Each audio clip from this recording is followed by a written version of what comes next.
करो शुरू। पर रात 12 बजे तक पहुंच जाने। अच्छा पहले पहुंच जाते हैं यार, वो तो मैंने लेक्चर नंबर लिखा था, दोबारा तुमने मेरी मेहनत करवाई है।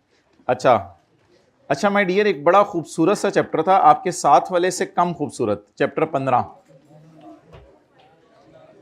15। उसमें हमने ये पढ़ा था चैप्टर 15 के अंदर कि देखें, साथ वाले को देख के सर्दी लागे गर्मी लागे। इतना मोटा स्वेटर पहन के आया साथ वाला, जिससे जो है वो अभी जनवरी शुरू हो गया। Point number 4। अच्छा माय डियर, हमने पढ़ा था कि 4 सूरतों में 12 महीने से कम की रिटर्न जमा करवानी है। सूरतें सीन से नहीं, सूरतें स्वाद से। 4 सूरतों में 12 महीने से कम की रिटर्न जमा करवानी है। जब बंदा मर जाए, भाई चपेट मारनी में तो क्यों बोल क्यों रहे हैं? जब बंदा मर जाए या बंदा पाकिस्तान हमेशा के लिए जा रहा हो, उसको भी लोग कहते हैं हमारे लिए तो मर ही गया, इस तरह के फिक्र नहीं बोलने होते। तो बंदा पाकिस्तान से हमेशा के लिए जा रहा है या लिक्विडेट हो गया है, उसमें बैंक कहता है मर ही गया तकरीबन, या कमिश्नर आपको देख के समझे मोया, या फिर कमिश्नर अदरवाइज अप्रोप्रिएट समझे। तो ये 4 मरने से ही हमने ताबीर कर दी चीजें। तो इन 4 सूरतों के अंदर जो है वो क्या ध्यान रखना है आपने कि 12 साल से कम भाई फरमा रहे हैं रिटर्न जमा करवानी है, 12 महीने से कम। कोई नहीं, जज्बात में ऐसा हो जाता है, जज्बात तो आपको पता है बरांगेख्ता होते हैं, जज्बात का क्या पता चलता है। अच्छा जी, हाइब्रिड में सेकंड रो में बातें कर लें, रज के आज जितनी करनी है कर लें, आज का दिन बातों के लिए है। अच्छा जी, एक बड़ी इंपॉर्टेंट डिस्कशन शुरू होने वाली है, लेकिन ऑब्वियसली ये आपके साथ वाले के लिए है, मे बी आपके लिए भी रेलिवेंट हो। तो एक स्यापा है, क्या है? स्यापा है। बोले आपा लाई स्यापा। ऐसा होता नहीं है वैसे, मैं वैसी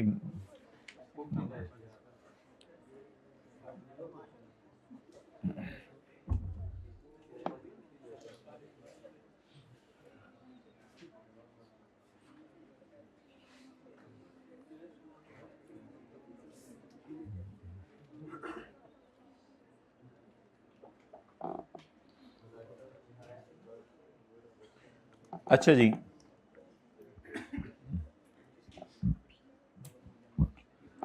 फर्ज करें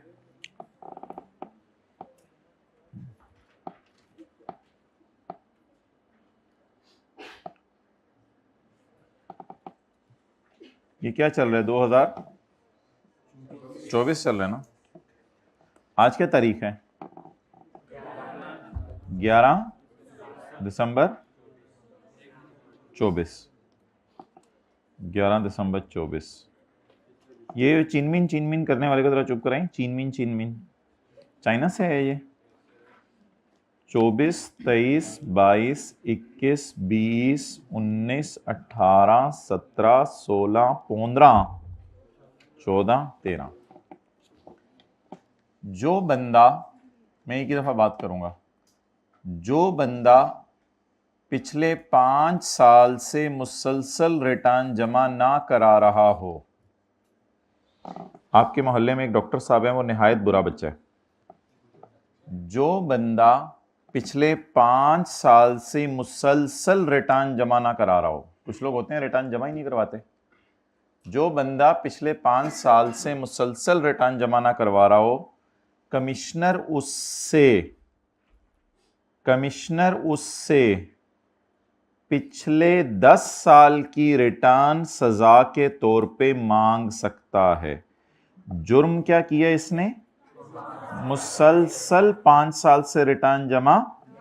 जुर्म मैंने आपको रंगीन बॉक्स में डाल के दिया और सजा मैंने आपको येलो हाइलाइटर से हाईलाइट कर दिया।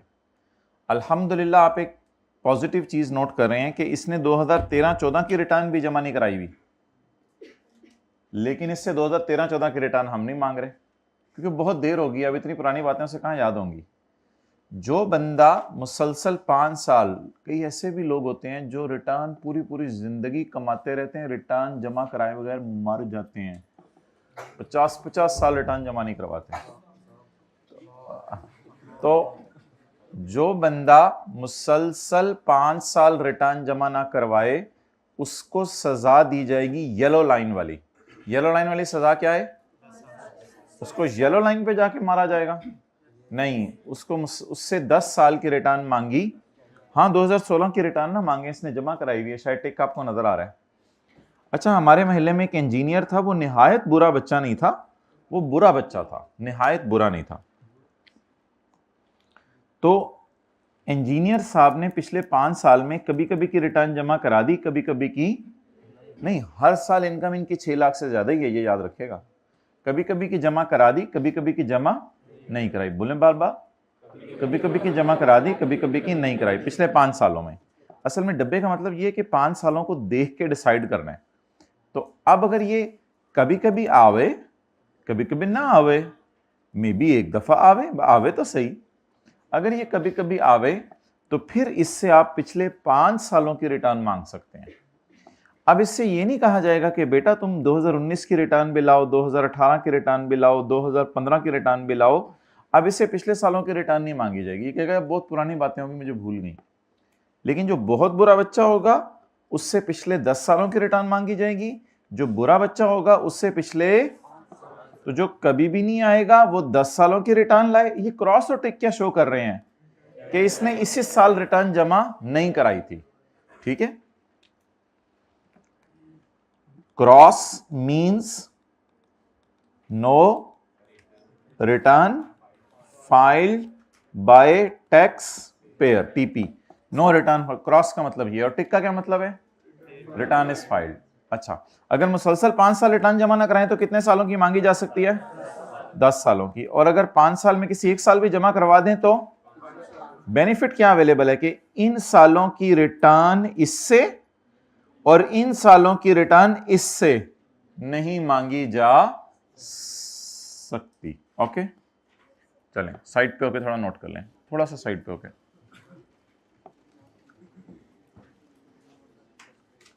ये क्या है? सेक्शन 114 का 5। अल्लाह मुझे पढ़ने की तौफीक दे।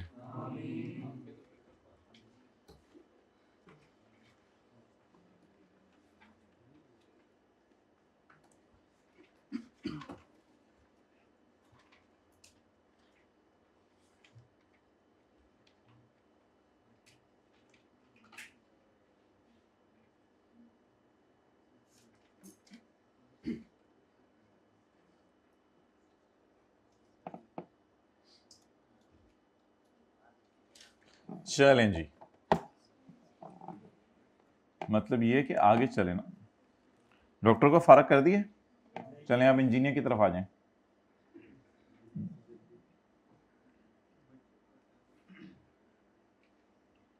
But do not give comments and please show your माथा इन क्लास। आपका माथा नजर नहीं आ रहा, मेरे से नहीं पढ़ाया जाता इस तरह।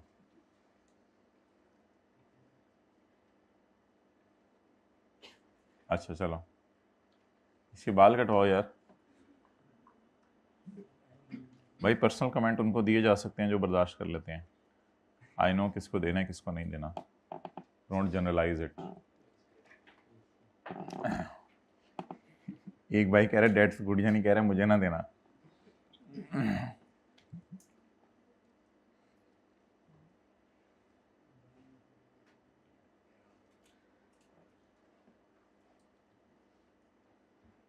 चलें जी, हो गया इंजीनियर फारग? चलें जी, माशाल्लाह।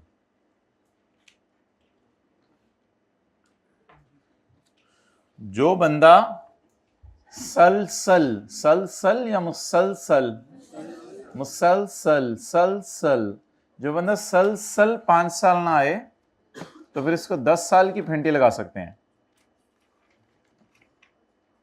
जो मुसलसल बच्चा 3 दिन से होमवर्क नहीं कर रहा, हो सकता है टीचर के इसका 15 दिन का होमवर्क चेक करो। और जो बंदा 3 दिन में कभी कर रहा है कभी नहीं कर रहा, तो टीचर का ही नहीं 3 दिन का चेक करो।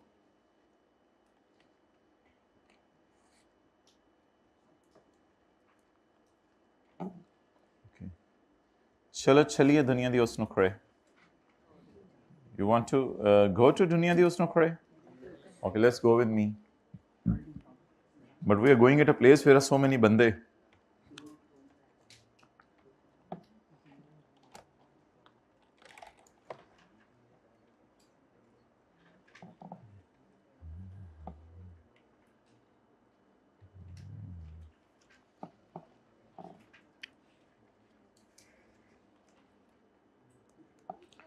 माय डियर ज़रा टेंशन से पढ़िएगा।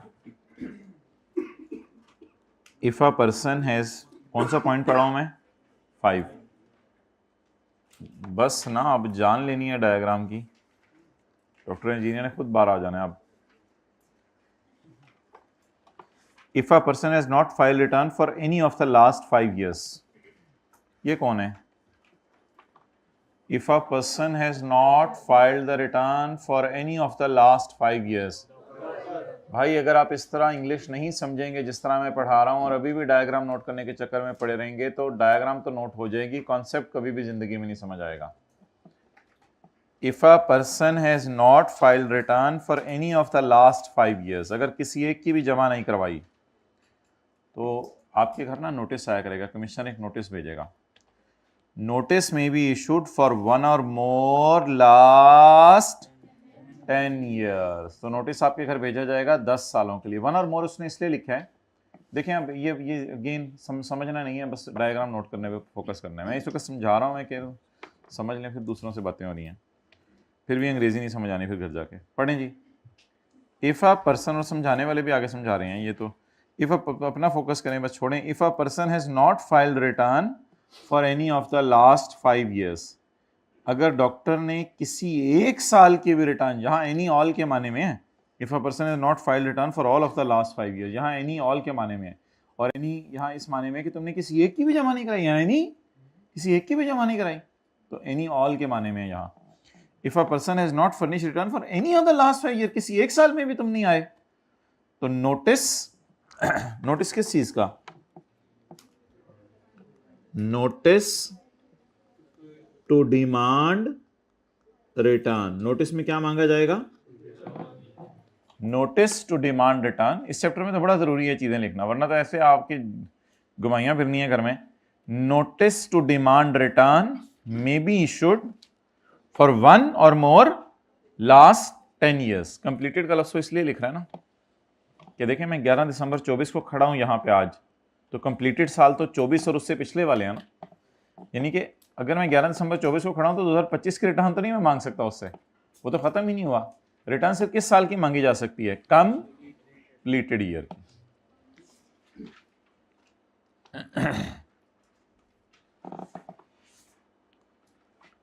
अच्छा भाई, ये तो उस बंदे के लिए सजा है जो मुसलसल 5 साल से नहीं आ रहा, जो कभी आता है कभी नहीं आता 5 साल में से, उसके लिए ऊपर वाला पॉइंट है। The above notice may be issued for any of the last 5 completed tax years.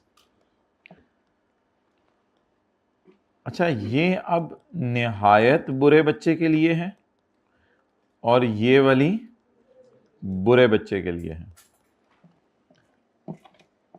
अच्छा, ऊपर वाली लाइन में इसने क्यों नहीं लिखा कि इफ ही कम्स और main, if he comes any of the time in 5 years, ये वाली बात क्यों नहीं लिखी?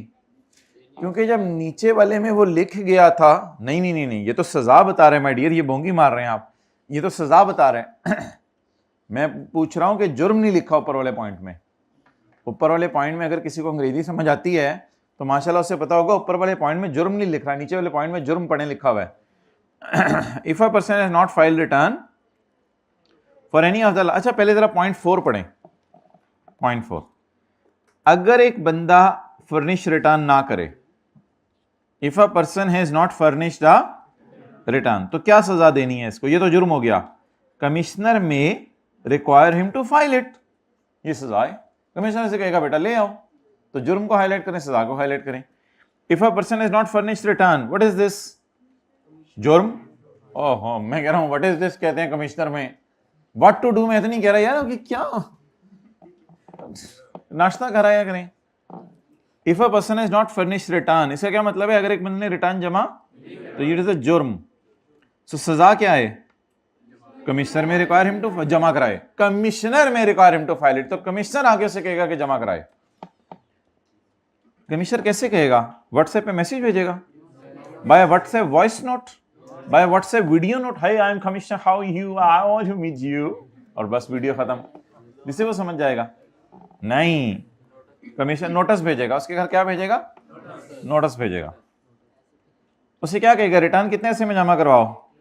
तू भी बहुत तेज हो गया ये लाहौर आके, ये ना अपने आप को चेक, बहुत तेज हो गया लाहौर आके। Within 30 days of date of service of notice, date of service of notice के 30 दिनों के अंदर अंदर ही is required to furnish the return.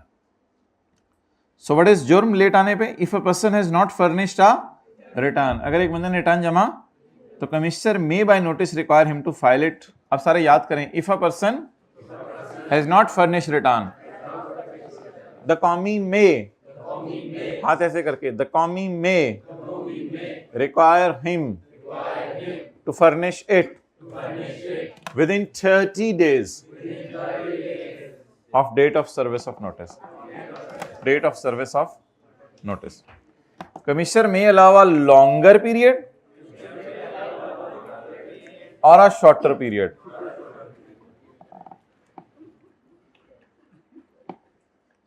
तो कमिश्नर लॉन्गर या शॉर्टर पीरियड, वैसे शॉर्टर पीरियड जुल्म है कि आपको कह दे कि 22 दिनों में आओ, 25 दिनों में आओ, 26 दिनों में आओ। लॉन्गर पीरियड की तो फिर भी तो कुछ समझ आती है कि 35 दिनों में आओ, 40 दिनों में आओ, 400 दिनों में आओ, लेकिन शॉर्टर पीरियड अजीब बात है जी। उसकी तरफ तो अब मैं आ रहा हूं, तो इसको माय डियर दोबारा पढ़ लें। If a person has not furnished return, कॉमी में नोटिस भेज के require him to file it within 30 days of date of service of notice. अब बच्चे लिख के आते हैं विद इन 30 days और कहते हैं हमारा पेपर बड़ा अच्छा हुआ। आई कैप कहते हैं 30 days कहाँ से गिनने शुरू करने थे? कहते हैं वो तो पता ही है डेट ऑफ नोटिस से, तो आई कैप कहते हैं बता के आना था। कहते हैं इतना तो आपको पता ही है। तो एग्जामिनर कहते हैं मुझे तो सारा पता है, तो कुछ भी ना बताते तुम। Within 30 days of service of notice, कॉमी में अलावा लॉन्गर पीरियड और शॉर्टर पीरियड। पहले जरा इंजीनियर भाई के पास जाते हैं। Above notice may be issued, above notice किस चीज का है? उसने रिटर्न फाइल नहीं की ना, तो उसने नोटिस भेजा कि रिटर्न जमा करवाओ। Above notice may be issued for any of the last 5 completed year. Last 5 किसी भी कंप्लीटेड ईयर की मांग सकते हैं। येलो वाली सजाए किसी भी साल की इससे मांग सकते हैं, पिछले 5 सालों में, क्योंकि ये 5 सालों में 1-2 दफा आया है। मैं कह रहा था अब ये तो नहीं लिखा हुआ ना कि पिछले 5 सालों में 1-2 दफा आया, ये लिखा नहीं हुआ, लेकिन असल में ये जनरल रूल है और ये एक्सेप्शन है। जनरल रूल है कभी कभी आ जाता है, और एक्सेप्शन क्या है, कभी भी नहीं आया। तो बोले the above notice may be issued for any of the last 5 years। Obviously any से मुराद ये वाला साल होगा, ये वाला साल होगा और ये वाला साल होगा, क्योंकि बाकी 2 की तो जमा करवा दी है ना। The above notice may be issued for any of the last 5 years। अच्छा जी, further if a person has not filed return for any of the last 5 years, किसी बंदे ने any of the last 5 years में return जमा नहीं करवाई, तो notice to demand return may be issued for 1 or more last, फिर उससे एक या एक से ज्यादा लास्ट 10 years की रिटर्न मांगी जा सकती है। 1 से मुराद ये, यानी कमिश्नर का दिल चाहे तो सिर्फ इस साल की मांग ले, और मोर, 1 or more, एक या एक से ज्यादा सालों की मांग ले। कि तो कमिश्नर खुद ही रिलैक्स कर देता है, यार छोड़ो परे, फलां साल की क्या रिटर्न जमा करानी, 2-3 सालों की करा दो बस, गुजारा चल जाएगा हमारा। तो commissioner may demand a return for 1 or more last 10 years। Clear? Okay, pause करना भाई video. Okay my dear, what we were talking that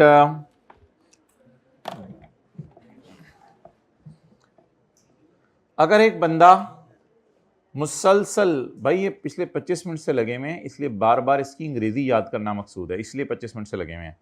English में बात करें। Further if a person has not filed return for any of the last 5 years, further if a person has not filed return for any of the last 5 years, the कॉमी may by notice require him to file it for 1 or more last completed 10 tax years, तो पिछले 10 सालों में से किसी साल की return उससे मांग सकता है। ओके, संडे को भी ये कह के बुला लिया था कि सैटरडे वाला है और आज भी बुला नहीं। अच्छा जी ना, खुदा का खौफ करें, तो शर्म नहीं आती तुम लोगों को? अपने फ्यूचर से कैसे खेलते हो? अच्छा, कुछ लोग होते हैं, नहीं क्लास में जिसने कहा उनकी बात नहीं कर रहा मैं, कुछ लोग होते हैं अपनी पढ़ाई के, अच्छा कुछ लोग होते हैं जो फॉरेन इनकम और एसेट्स होते हैं, जिनके पास फॉरेन एसेट्स होते हैं या फॉरेन इनकम्स कमाते हैं। साथ वाले को देखें, कुछ लोग होते हैं इनके पास फॉरेन एसेट्स होते हैं। है तुम्हारे पास इंग्लैंड के अंदर पेंसिल? तुम्हारे पास जर्मनी में बॉल पॉइंट है? मेरे पास जो है वो इंग्लैंड के अंदर हो सकता है एक कैलकुलेटर हो। तो वो तो पेट्रोल पंप है ना, पूरा पेट्रोल पंप है।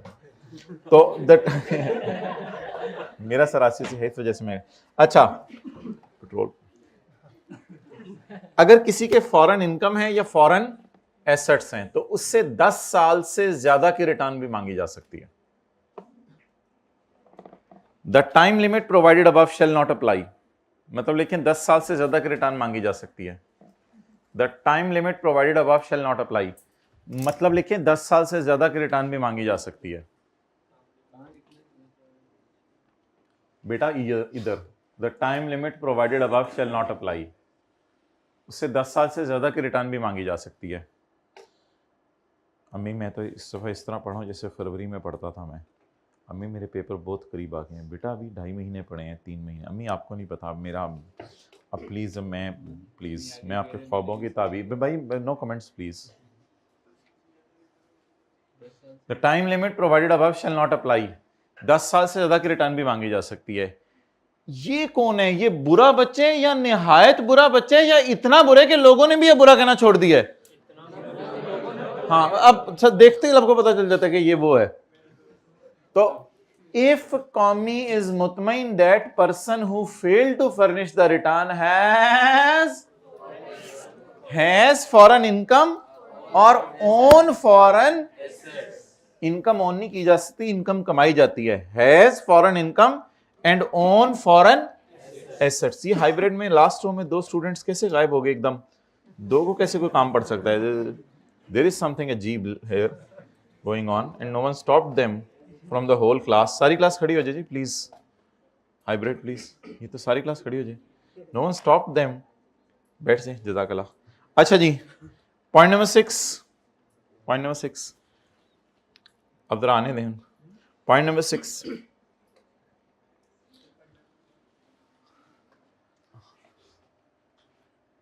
अगर एक बंदा रिटर्न जमा करवाए और रिटर्न जमा करवा के उसे बाद में पता चले कि रिटर्न के अंदर गलती है, तो वो उस गलती को सही कर सकता है। If a person discovers any omission, कोई चीज़ भूल जाए, और a wrong statement in a return, तो ही मे रिवाइज इट, और अगर शी हो she may revise it by fulfilling, बोतल भरने से, by fulfilling the following शराइत, फॉलोइंग शराइत उसे पूरी करनी पड़ेंगी। It is accompanied by revised accounts. Accounts क्या होते हैं? प्रॉफिट और लॉस और बैलेंस शीट होता है ना, तो it is accompanied by revised accounts. आप रिवाइज्ड प्रॉफिट एंड लॉस और बैलेंस शीट जमा करवाएं। हो सकता है आपने अपनी इनकम फ्रॉम बिजनेस में अकाउंटिंग डिप्रिसिएशन गलत कैलकुलेट की हो, तो अपनी रिटर्न भी जमा करवाएं, अपने अकाउंट्स भी दोबारा जमा करवाएं, क्योंकि आपको पता है अकाउंटिंग डिप्शन उल्टा के टैक्स डिप्शन रिकॉर्ड करनी होती है, तो अकाउंटिंग डिप्शन आपने गलत उल्टाई है फिर। तो अगर आपको कोई गलती अपनी पता चल जाए तो उसे मान जाए। रिटर्न रिवाइज करने के लिए क्या रिवाइज करें? अकाउंट्स वो होती हैं जो सवाल में दिया होता था, sale, cost of sale minus admin expenses is equal to profit, वो अकाउंट्स होते हैं। तो अकाउंट्स भी रिवाइज करके जमा करवाएं, और अगर आप लोग ऑडिट करवाते हैं तो फिर रिवाइज्ड ऑडिटेड अकाउंट्स जमा करवाएं। However commissioner may wave this condition. क्या मतलब है? कमिश्नर आपको ये कंडीशन माफ कर देगा इफ मुतमईन that filing of these accounts is, हो सकता है उसको लगे कि अकाउंट्स दोबारा जमा कराना जरूरी नहीं है, फिर आप अकाउंट्स दोबारा जमा करवाएं या खाली रिटर्न जमा करवा दें। पर रिटर्न और अकाउंट्स में पहले फर्क बता दें, ऐसा चले रिटर्न और अकाउंट्स में फर्क ही ना पता हो। अकाउंट्स वो होते हैं जो हमें सवाल में दिए होते थे, अकाउंट्स वो होते हैं जो हमें सवाल में दिए होते थे। जैसे ये सवाल नहीं है, मिसाल के तौर पे कोई भी सवाल है बिजनेस के चैप्टर का, तो ये जो P&L हमें सवाल में दिया होता था इसको अकाउंट्स कह सकते हैं, और जो मैं टैक्स कैलकुलेशन करता था इसे रिटर्न कह सकते हैं, इसे रिटर्न कह सकते हैं। यानी जो सवाल का क्वेश्चन होता है ये अकाउंटिंग वालों के अकाउंट्स होते हैं, और जो हमारा सॉल्यूशन होता है अगर उसे एक प्रेस्क्राइब्ड फॉर्म पे किया जाए, वो फॉर्म हमारे सिलेबस में नहीं, अगर इस फॉर्मेट को प्रेस्क्राइब्ड फॉर्म पे डाला जाए तो फिर ये हमारी इनकम फ्रॉम बोलें बिजनेस है और ये रिटर्न बन जाएगी। तो question is accounts and the solution we prepare is, तो अगर आप रिटर्न रिवाइज करें तो मुनासिब क्या है, अकाउंट्स इज, वो अगर आप ऑडिट कराते हैं तो ठीक है, नहीं तो अनऑडिटेड अकाउंट्स भी दोबारा रिवाइज कर सकते हैं। तो या रिवाइज्ड अकाउंट्स जमा कराते हैं, और अगर आपकी ऑडिट कराने की आदत है तो रिवाइज्ड यानी ऑडिटर से भी चेक करवाएं। लेकिन ये कंडीशन कोई जरूरी नहीं है, अगर कमिश्नर समझ लेके इसकी जरूरत नहीं थी। अगली शर्त है taxpayer files the reason for revision in writing signed by him. वो रीजंस बताए, यार अकाउंटिंग डेप्शन इसलिए मेरी गलत रिकॉर्ड हुई थी कि प्लांट की कॉस्ट गलत रिकॉर्ड हो गई थी, क्योंकि प्लांट की कॉस्ट के ऊपर जो ट्रांसपोर्टेशन का बिल था वो मेरे से भूल गया था, तो वो कहीं मिस हो गया था, तो वो बिल अब मुझे मिला है, तो पिछले मैंने ट्रांसपोर्टेशन और इंस्टॉलेशन को बीच में डाला है, डाल के कॉस्ट बढ़ गई है, इस वजह से अकाउंटिंग डेप्शन बढ़ गई है, तो ये मेरी मादरत गलती हो गई थी। तो इंसान ठीक है, गलती हो सकती है, कोई मसला नहीं। The taxpayer files the reason for revision, आप रीजन बताएं मैं क्यों जमा करवा रहा हूँ। अगर समझेंगे नहीं तो ये चीज़ें याद नहीं होंगी, और आई के 15 से 20 नंबर का सवाल बना रहे हैं अब इस चैप्टर में से। तो टैक्स पेयर कभी कभी ऐसा भी करता है, taxpayer files the reason for revision in writing signed by him. जी हाइब्रिड में खड़े हो जाए दोनों स्टूडेंट्स जो गई थी प्लीज, क्लास चल रही थी, नहीं चलती हुई क्लास में से दो कैसे इकट्ठे किसी काम के लिए जा सकते हैं, बैठ जाए, अजीब है वैसे। अच्छा माय डियर, आज हम ना बीए करने की कोशिश करेंगे, लेकिन ये बीए इज़ क्वाइट टफ, इसमें हमें 25-30 मिनट लग जाएंगे, इसलिए इसको आप लोगों ने बड़ी तसल्ली से करना है बीए को।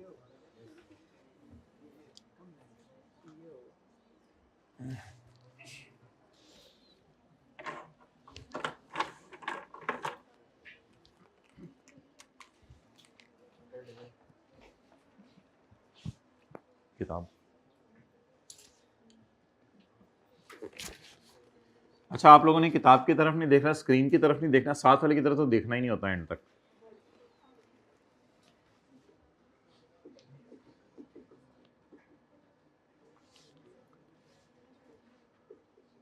ओरिजिनल रिटर्न आपने, भाई आप इधर आके खड़े हो, जो को बोल कौन रहा है, इधर से आवाजें आ रही हैं, मैं पढ़ाता हूँ, आप इधर आ जाओ बस, छोड़ो यार छोड़ो, आप इधर आओ, छोड़ो रिकॉर्डिंग हो जाएगी, ऑनलाइन वाले अच्छे हैं वो खुद भी चल जाएगा काम। इधर आके ना, मैं मेरा मुंह इधर है, आपका मुंह इधर होगा, मुझे बताना है बोल कौन रहा है, वरना फिर ये कैमरा भी लगा, वैसे भी हम पता चला लेंगे, फिर वीडियो भी इनके ग्रुप में ही भेजेंगे। आप इधर देखते रहो। ओरिजिनल रिटर्न इज फर्निश्ड, चलें आप जाएं, लेकिन नजर रखें जरूर बोलने वाले पे। Original return is furnished on 30 सितंबर 16, क्योंकि हमारा ईयर एंड होता है 30/16, इसलिए 30/16 के बाद 3 महीने के अंदर ओरिजिनल रिटर्न जमा करवाई जाती है। हल्की सी भी बात मिस करेंगे, समझ नहीं आएगी, घर में जाके याद नहीं कर सकेंगे, घर में जाके याद नहीं कर सकेंगे तो पेपर में प्रोड्यूस नहीं कर सकेंगे, पेपर में प्रोड्यूस नहीं कर सकेंगे तो फेल हो जाता है बंदा, फेल हो जाता है तो 6 महीने लगते हैं, फिर वही किताब दोबारा खोलता है तो बंदा कहता है वही टीचर वही किताब मैं जा रहा हूँ, तो फिर वो पंजाब यूनिवर्सिटी चला जाता है, वहाँ पे फिर नई चीज़ें होंगी सारी। Taxpayer decided to file, रास्ता भी दूर का नहीं है, तो taxpayer decided to file revise return,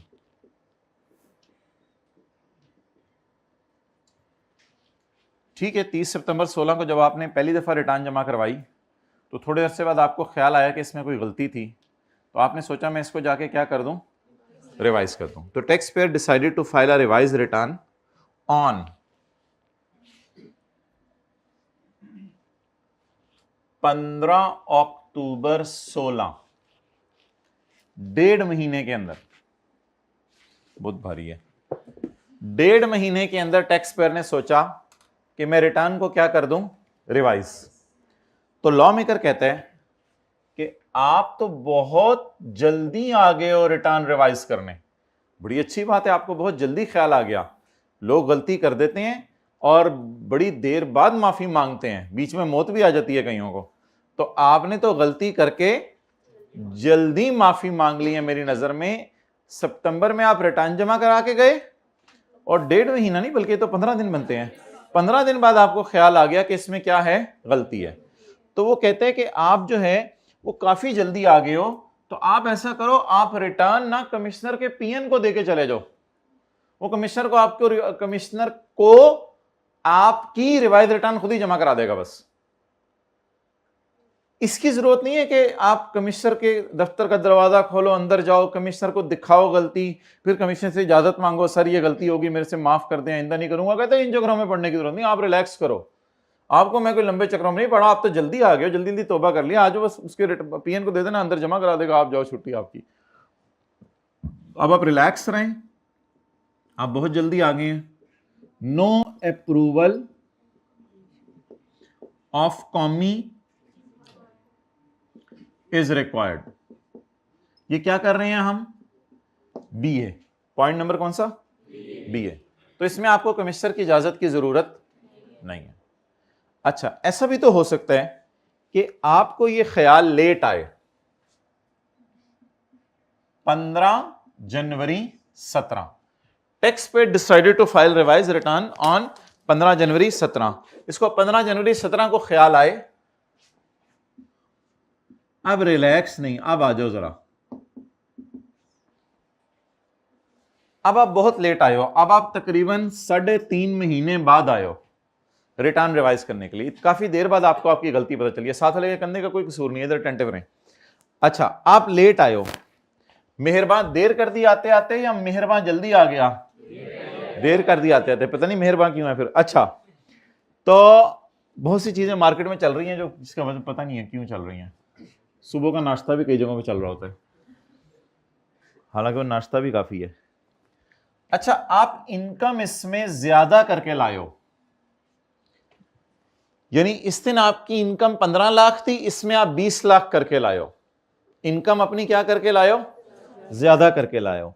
ऐसी सूरत में नो अप्रूवल रिक्वायर्ड, आपको कोई कमिश्नर की इजाजत की जरूरत नहीं है, क्योंकि आप एफबीआर को, ठीक है जिन्होंने कॉन्सेप्ट समझ आ गई वो हंसे हैं, आई रियली अप्रिशिएट, बाकी जो सीरियस वाले लोग हैं पता नहीं क्या अंदर ही अंदर कोई गेम चल रही है इनके, ये अंदर की आग मैं नहीं बुझा सकता, ये वक्त ही बुझाएगा। अच्छा, ज्यादा हो गई।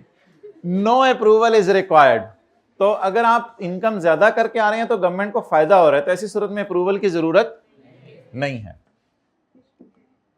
और अगर इनकम आपकी इधर थी 15 लाख और आप हुकूमत को नुकसान पहुंचाने आ रहे हैं और अपनी इनकम को क्या करके ला रहे हैं, कम करके ला रहे हैं, तो ऐसी सूरत में अप्रूवल इज रिक्वायर्ड, आपको इजाजत की जरूरत है। किसकी इजाजत की जरूरत है, कमिश्नर की। अप्रूवल इज रिक्वायर्ड, कमिश्नर से आप आके इजाजत मांगे, कमिश्नर आपकी गलती को देखेगा, अगर वो गलती जेन्युइन हुई तो कमिश्नर कहेगा चलो ठीक है। आप कहेंगे कैपिटल गेन के अंदर मैं नोशनल एक्सपेंसेस माइनस करना भूल गया, कमिश्नर कहेगा हाँ ये गलती तो जेन्युइन है, चलो माइनस करो, माइनस किया तो इनकम, खर्चे बढ़ गए तो इनकम कम होगी, इनकम कम होगी तो टैक्स कम हो गया। अब आप हुकूमत से रिफंड मांगेंगे और वो हुकूमत कर देती है, रिफंड तो नहीं करती, बाद में पैसे एडजस्ट कर देती है अगली दफा आपको, तो वो रिलैक्सेशन अवेलेबल है। ऐसी सूरत में एक और बात है, एक सवाल पूछा जाएगा कि कौमी हैज गिवन अप्रूवल बाय, मैंने क्या किताब की तरह नहीं देखना, आप लोग किताब की तरह देख रहे हैं। कौमी has given approval by 16 March 17, कौमी ने 16 मार्च 17 तक अप्रूवल दे दी है। ये मेरे ख्याल से 60 दिन बनते हैं, अभी गिन के दिखा दूंगा, असल में 60 दिन लॉ में लिखा होगा ना, ये 60 दिन बनते हैं, तो 15 जनवरी, 15 फरवरी और 15 मार्च, 60 दिन अभी गिन के बताऊंगा आपको। जिस तरह 183 गिनने होंगे ये भी 60 इसी तरह गिनने होंगे। अगर आप 60 दिन के अंदर अंदर इजाजत नहीं देते, यानी बंदा आया है और बंदे ने आके क्या मांगी है, इजाजत, और 60 दिन गुजर गए और आपने अभी तक इजाजत तो कमिश्नर है सुस्त, कमिश्नर है सुस्त, वो इजाजत देना भूल गया, इजाजत देना भूल गया। तो दो ऑप्शंस हो सकती हैं। एक ऑप्शन हो सकती है commissioner has given approval by 16 March 17। No का मतलब है कौमी है, ये पहले वाले सीन के 3 हो गए, दूसरे वाले सीन के 3 हो गए, ये तय हो गया, ज्यादा हो गए हैं मेरे ख्याल से, तो पूरे हैं। तो कमिश्नर है सुस्त। तो ऐसी सूरत में आप एज्यूम करेंगे अप्रूवल मिल गई है, हालांकि उसने अप्रूवल नहीं दी अभी तक, भूल गया, नहीं दी मैं नहीं कह सकता। यानी आपने किसी को कहा ये बताओ मैं करूं ना करूं, तो अगले ने बताया ही नहीं 60 दिनों तक मैं करूं ना करूं, तो कर लें। इट विल बी एज्यूम ना बोला करें, assumed, it will be assume that, वरना डबल जेड लिखाएंगे आप, it will be assume that revise return is valid या approval is not required, revise return is approved समझ लें। It will be assume that revise return is approved. ये आप लोगों ने 2-3 दफा घर में बना के मोहल्ले में बांटनी है कॉपीज, फिर लोग आके आपसे समझेंगे, फिर आपको समझ आएगी, फिर आपको लग समझ आएगी। अच्छा जी, commission has given approval by 16 March 17। No, yes, commissioner ने 16 मार्च 17 तक अप्रूवल आपको दे दी, अल्लाह का शुक्र है अब तो इजाजत मिल गई। तो रिवाइज रिटर्न इज वैलिड, क्योंकि कमिश्नर है, ये 6 हो गया, 1 2 3 हो गए, चुस्त नहीं, चुस्त, तो कमिश्नर है चुस्त।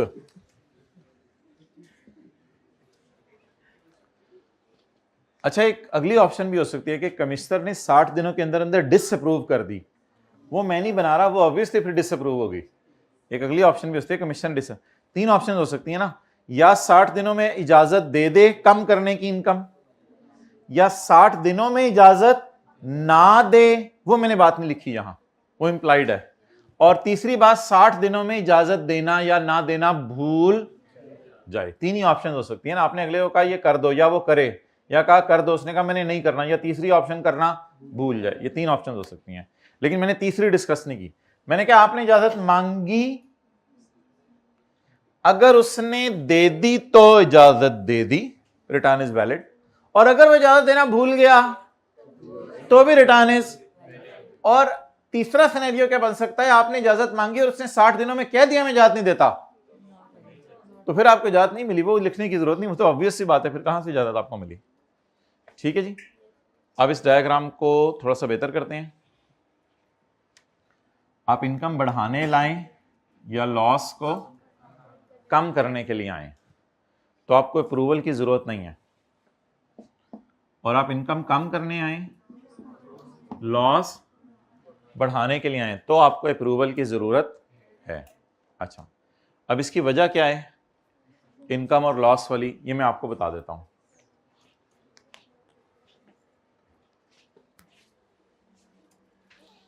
देखें,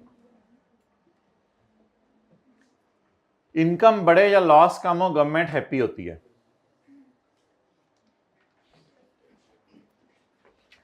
इनकम बढ़े या लॉस कम हो, गवर्नमेंट हैप्पी होती है, इसलिए अप्रूवल की जरूरत। अब इसको लॉजिकली देखते हैं, गवर्नमेंट कैसे हैप्पी होती है। ये टाइम 0 है, ये इनकम बढ़ रही है, और इधर क्या हो रहा है, लॉस बढ़ रहे, मुंगी ना मारें, इधर क्या हो रहा है, लॉस बढ़ रहे। अब मैं क्या कह रहा हूं, लॉस कम होने पर, इनकम बढ़ने पे हुकूमत खुश होती है। अब देखें जहां मैं खड़ा हूं, अब ये इनकम बढ़ रही है ना, जिस तरह मैं चल रहा हूं, जरा सोचें, इनकम बढ़ रही है, तो हुकूमत खुश हो रही है। अच्छा, लॉस को मैं जरा कम करने के लिए चलने लगा हूं, गलत चल रहा हूं, तो मैं लॉस बढ़ा रहा हूं। मैं लॉस को कम करता हूं, लॉस को कम करता हूं, और करते करते प्रॉफिट की तरफ जाना शुरू कर देता हूं, फिर तो हुकूमत खुश होगी ना। तो बस ये डायरेक्शन याद रखिएगा। लॉस को जब आप क्या करेंगे, कम करेंगे, लॉस को क्या करेंगे, कम करेंगे, तो हुकूमत खुश होगी। बबलू बना लेते हैं ना, बालू हो गया। अगर ये ऐसे चलेगा तो हुकूमत खुश होगी। दोबारा चलाएं, लॉस कम हो रहे, इनकम बढ़ रही है, हुकूमत। और अगर इनकम कम हो और लॉसेस आसमानों पे पहुंच जाएं तो हुकूमत विल बी गमगीन। डन। अब इस डायग्राम को व्हाइट बोर्ड से ना देखें, साथ वाले की किताब से जरा देखें। आपने ओरिजिनल रिटर्न कब जमा करवाई? बाद में आपने क्या सोचा? कोई गलती निकल आई, मैं इसको क्या करता हूं, रिवाइज। अच्छा भाई, अब मैं रूल बताने लगा हूं, वो आप लोगों ने रेड या ब्लू कलर की बॉल पॉइंट से निकले, क्योंकि काले कलर की डायग्राम तो किताब में बनी हुई है। तो अब मैं रूल बताने लगा हूं। रूल क्या है? अगर आप 60 दिनों के अंदर आ जाएं, अगर आप 60 दिनों के अंदर आ जाएं, विद इन 60 डेज, मैं भी तो रेड यूज करूं, अगर आप विद इन 60 डेज आ जाएं तो फिर तो मेरे ख्याल से आप जल्दी आ गए हैं ना। देखें, ये तो 60 क्या 15 दिनों के अंदर आ गया, इससे ज्यादा ऐसा ही है ना। अगर आप 60 दिनों के अंदर आ जाएं तो समझा जाएगा आप, तो अप्रूवल की जरूरत नहीं है। लेट का क्या रूल है? 3 महीने, 4 महीने या सिर्फ 60 दिन? After 60 days.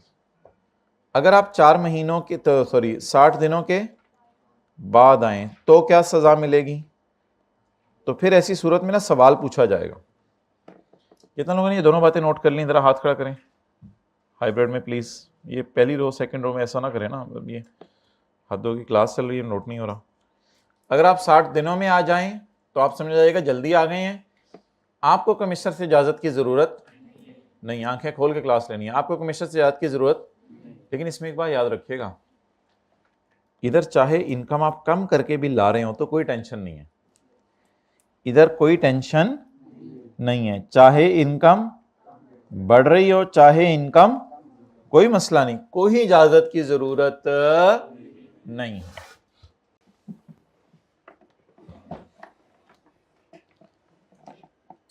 अच्छा, अब अगर आप 60 दिनों के बाद आए हैं और आप हुकूमत को क्या देना चाह रहे हैं, ये 60 दिनों के बाद है ना, ये मेरे ख्याल से, अब मैं दिन एग्जैक्ट नहीं गिन रहा, तकरीबन 3.5 मंथ्स हैं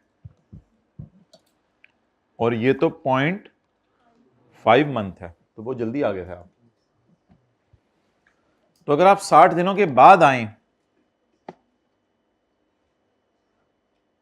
तो आपसे सवाल पूछा जाएगा, बेटा हमें फायदा देने आयो या हमें फायदा देने आयो? हमें फायदा देने आयो या फायदा देने आयो? तो ऐसी सूरत में अप्रूवल रिक्वायर्ड नहीं है। जी अस्सलाम वालेकुम, पॉज करना भाई।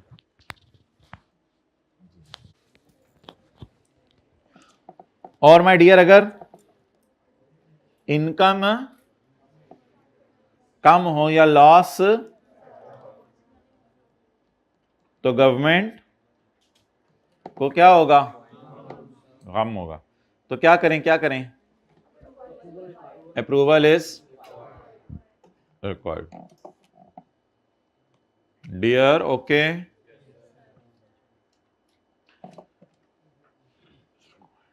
ऐसी सूरत में approval is required, approval required है। Commissioner has given approval by 16 March. अच्छा, यहां से ना अब एग्जैक्ट 60 दिन गिनने हैं, एग्जैक्ट 60 दिन गिनने हैं।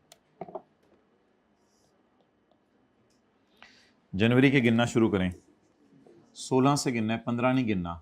16, 17, 18, 19, ये मैंने ना एग्जैक्ट डेट गिन के लिखी हुई है, तो पेपर में आपको ये डेट मिसिंग करेगा। वो कहेगा पेपर में, पता क्या सवाल आएगा? पेपर में कहेगा कि उसने 15, भाई यार सुने बातें यार, खुदा के लिए चैप्टर को इजी ना लें, वरना you will not be never be able to understand. Not तो मैंने हल्का लफ्ज बोल दिया, you will never be able to understand.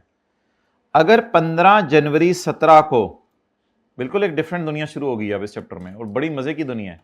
अगर प्रोसीजरल चीजें सारी शुरू हो गई हैं, अगर 15 जनवरी 17 को वो बंदा, और आई कैप अब सिनेरियो पे सवाल बना रहे इस चैप्टर में से, अगर 15 जनवरी 17 को वो बंदा रिवाइज रिटर्न लेके आया है, तो पेपर में सवाल आएगा what is the date by which commissioner should give permission. वो कौन सा दिन है जब तक कमिश्नर को परमिशन दे देनी चाहिए, वरना कमिश्नर मारा जाएगा और एज्यूम किया जाएगा कि परमिशन मिल गई है। उसके लिए हमें दिन गिनने पड़ेंगे। तो जनवरी के 16 से गिनना शुरू करें।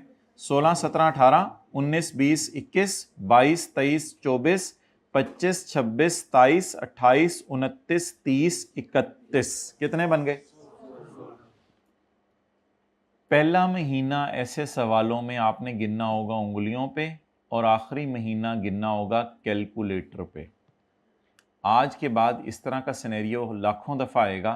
पहला महीना उंगलियों पे गिनना होगा। पहला महीना भी कैलकुलेटर पे गिनने का एक शॉर्टकट तरीका बता दूंगा, वो भी बता नहीं रहा, वो कंफ्यूजिंग हो सकता है। पहला महीना फिलहाल आदत डालें उंगलियों पे गिनने की, और आखिरी महीना कैलकुलेटर पे। फिर 60 दिन आपके जल्दी पूरे हो जाया करेंगे। गिनना शुरू करें। पहला महीना उंगलियों पे 16, 17, 18, 19, 20, 21, 22, 23, 24, 25, 26, 27, 28, 29, 30, 31। कितने दिन हो गए? 16। पहला महीना उंगलियों पे गिना। अच्छा, बाकी फरवरी के तो 28 लिख लेना, वो ना उंगलियों पे गिनना है कैलकुलेटर पे, वो तो इतनी अकल है हमें। अब कितने पूरे करने हैं? आखिरी महीना कैलकुलेटर पे बैलेंसिंग निकालें। 60 माइनस 16 माइनस 28, क्योंकि मार्च में 60 दिन पूरे हो जाने हैं ना। अच्छा, वैसे अगर आपने कैलकुलेटर पे नहीं गिना तो मार्च के 31 भी डाल दें। ओहो, ये तो बहुत आगे निकल जाएंगे। मार्च के 31 डाल दिए, फिर तो 60 से भी मैं कितने दिन गिनवा रहा हूं? मैं कह रहा हूं 60 पे ब्रेक लगानी है। अब अगर 60 पे ब्रेक लगानी है तो मेरे ख्याल से मार्च में 60 पूरे होने वाले हैं, या जाने दो अप्रैल मई तक। लेकिन वो तो बहुत ज्यादा हो जाएंगे। मार्च में 60 पूरे हो जाने इंशाल्लाह जी। बैलेंसिंग निकालें। 16, तो 16 मार्च इज द लास्ट डेट। अगर इस दिन तक कमिश्नर अप्रूवल दे दे तो वेल एंड गुड। अगर कमिश्नर अप्रूवल देना भूल गया तो एज्यूम किया जाएगा कमिश्नर ने अप्रूवल हालांकि नहीं दी हुई, लेकिन एज्यूम कर लिया जाएगा दे दी है, हालांकि नहीं दी हुई। इन एज्यूम कर लिया जाएगा दे दी है, हालांकि दी नहीं। एज्यूम कर लिया जाएगा कि दे दी इजाजत, हालांकि दी नहीं है इजाजत। एज्यूम कर लिया जाएगा कि इजाजत। ओके, नोट कर लें, नोट कर लें। साथ वाले की स्माइल को कैप्चर कर लिया अगर अपने माइंड में। बस ये तस्वीरों कैमरे से ज़रा जान छुड़ाएं ज़्यादा, वरना कुछ लोग अपनी तस्वीरें लगा के पता नहीं मैंने देखे 5-5, 10-10 मिनट लगे रहते हैं मोबाइल पे। भाई अब जो है वही है ना, अब उसको क्या सेट करना है उसको। फिर तो बंदा उन्हें असल में देखता है तो बंदा कहता है यार ये तो कोई और है। ये शो ऑफ तो नहीं है ना दाएं बाएं वाले में? अल्हम्दुलिल्लाह। खुद पसंदी की बीमारी किताबों में लिखी है, कभी बताइएगा, उस पर बात करेंगे।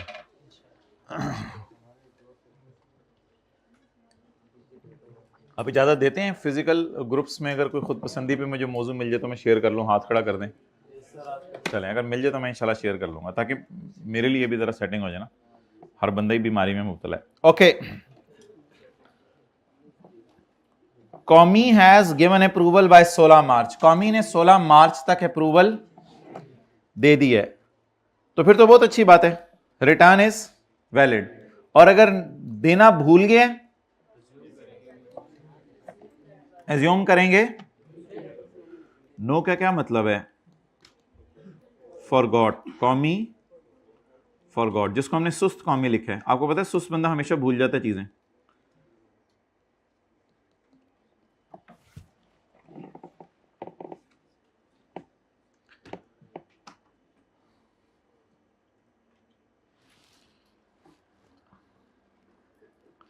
आपके दिल की आवाज़ पता है कि मैंने ना साथ साथ पिछले चैप्टर भी अब रिवाइज क्या करने हैं। दिन बहुत कम रह गए हैं मेरे, कोई पता नहीं कब जो है पेपर आ जाएं, तो मैंने ना साथ साथ अल्हम्दुलिल्लाह पिछले चैप्टर भी रिवाइज करने हैं। ये आपका दिल बोल रहा है माय डियर।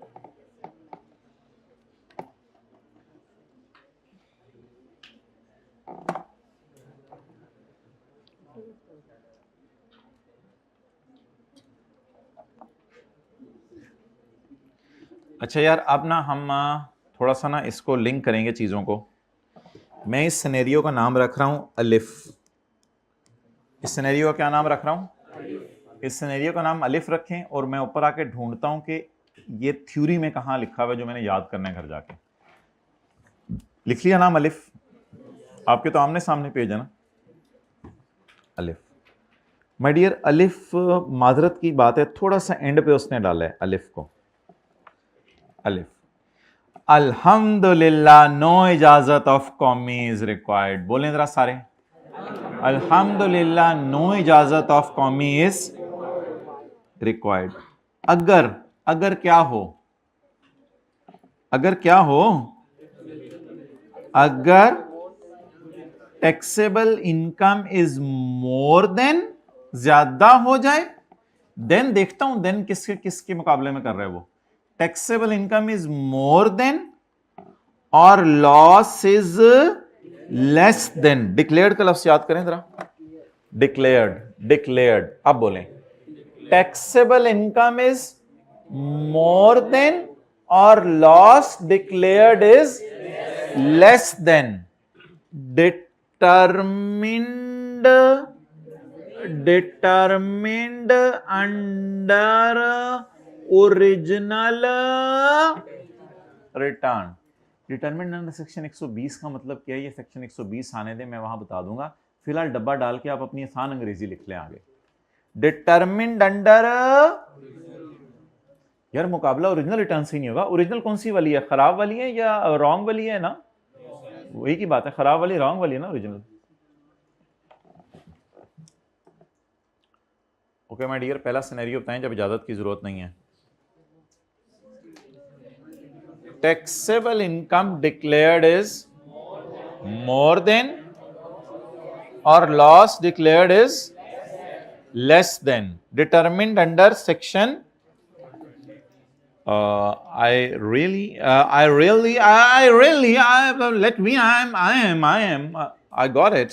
ये this is alif, this is alif, that was I was saying. इसको ऐसे काट दें, आप लोग भी ऐसे काट दें। हाँ, मेरी बुक में कटिंग करवा दी। चलो खैर है,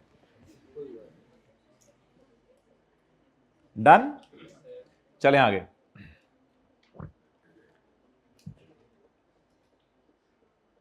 मैं इसीलिए अलिफ साथ साथ नहीं लिख रहा था, मैंने सोचा वो एंड पे लिखूंगा मैंने। ओके,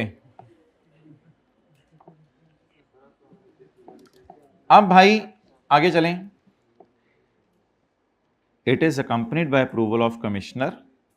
कमिश्नर की अप्रूवल हमेशा चाहिए होती है असल में। However this condition shall not apply, यानी कमिश्नर की अप्रूवल नहीं चाहिए ना।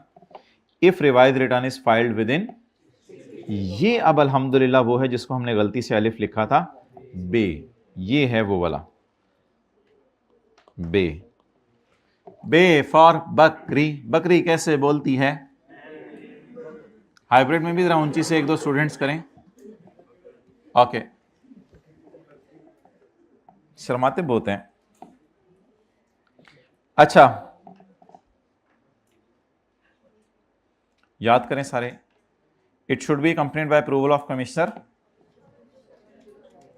असूली तौर पे आपको कमिश्नर की अप्रूवल चाहिए होती है, लेकिन ये जरूरत नहीं है अप्रूवल की। तब जब revise return is filed with in 60 days of filing of original return. छोटी छोटी बातें नहीं लिखेंगे, नहीं याद होगा घर में।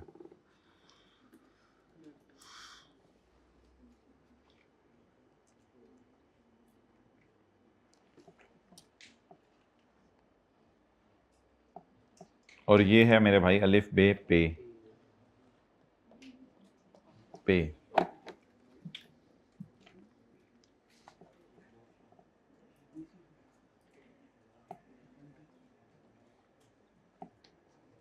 अच्छा, चलें ठीक है।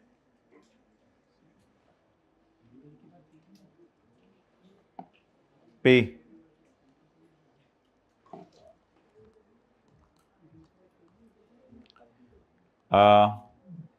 अलिफ बे के बाद अलिफ बे पे ते,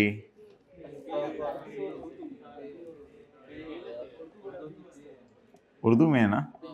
हाँ, आप अरबी में, मुझे नहीं पता था आप तुर्की से आए हो, या आप तुर्की वाले तो चलो। Where the commie has not passed N इजाजत ऑफ अप्रूवल, जहां कौमी अप्रूवल ना दे। किस लिए अप्रूवल नहीं दे रहा? For revision. ये जरा हाईलाइट कीजिएगा, कौमी has not passed an order of approval for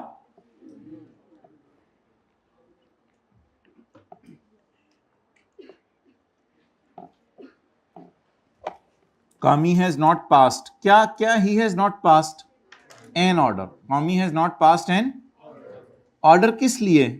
of approval, approval किस चीज की? For revision. असल में ये इस तरह अगर आप हाईलाइट कर देते हैं तो फिर आपसे कोई एस्पेक्ट मिस नहीं होता।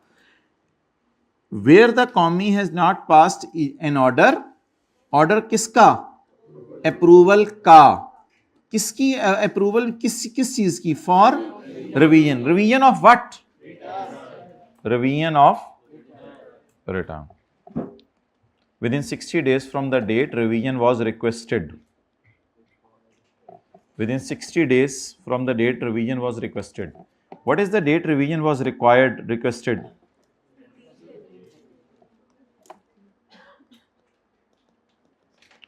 Revision is requested. बिल्कुल एक एक चीज़ लिख लेते हैं ताकि घर जाके ना बिल्कुल याद करने में मसला होना, अल्हम्दुलिल्लाह मुझे।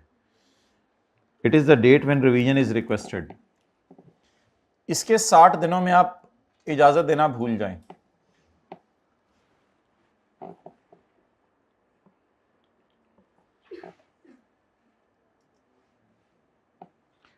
Further, where the Qawmi has not passed an order of approval in writing for revision of return within 60 days from the date revision was, it will be assumed that commissioner has given the, क्या assume कर लें कि अल्हम्दुलिल्लाह कामी ने approval, कौमी ने, अल्हम्दुलिल्लाह कौमी ने अप्रूवल दे दी। भाई अब ये थोड़ा सा पेंडिंग चला जाएगा, बेशक लेड पेंसिल से क्वेश्चन मार्क लगा लें या बॉल पॉइंट से लगा लें, बाद में ऐसे कर दीजिएगा। ये पॉइंट्स अभी हमने ये सेक्शन नहीं पढ़े हुए ना, तो ये समझ नहीं आएंगे। अगर ऊपर वाली कोई भी कंडीशन फुलफिल नहीं हो रही तो return shall be considered as, कौन सी वाली रिटर्न? एक्सीलेंट। कौन बोला इधर? रिवाइज्ड। Well done. तो if any of the above condition is not fulfilled the original return shall be invalid या revise return shall be invalid? Revise. The mode and manner, mode means तरीका वगैरह, mode and manner of revision shall be prescribed by board. इसका मतलब होता है board कोई rule बनाएगा, तरीका बताएगा कब जमा कराने आना, कैसे रिवाइज करनी है, कमिश्नर के दफ्तर आना, बाहर बैठना, इंतजार करना। आगे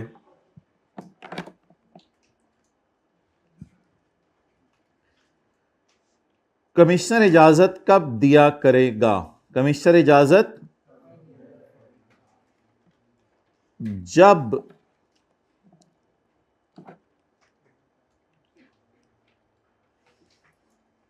आपकी इनोसेंट ओमिशन हो या रॉन्ग स्टेटमेंट। इनोसेंट हो, अगर आपने विलफुली धोखा देने की नीयत से कुछ किया था ना, फिर कमिश्नर भी कहेगा यार मैं, आप तो मुझे धोखा दे रहे थे इसलिए मैं नहीं रिवाइज करता, जाओ।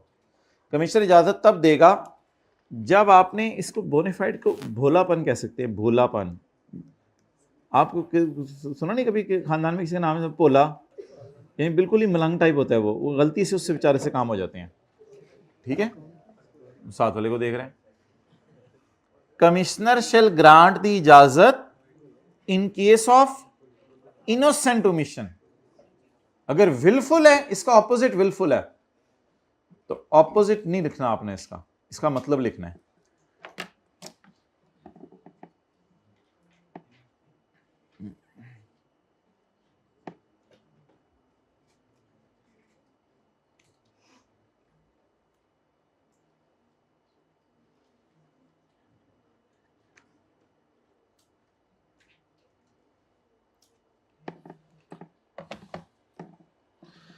Bonafide means genuine,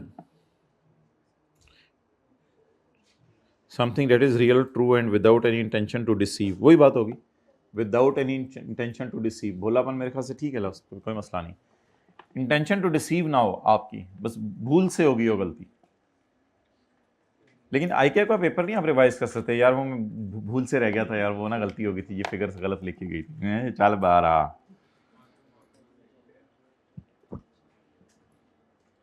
sorry my dear, इस पे भी हमें क्वेश्चन मार्क लगाना पड़ेगा। Very sorry my dear, very sorry.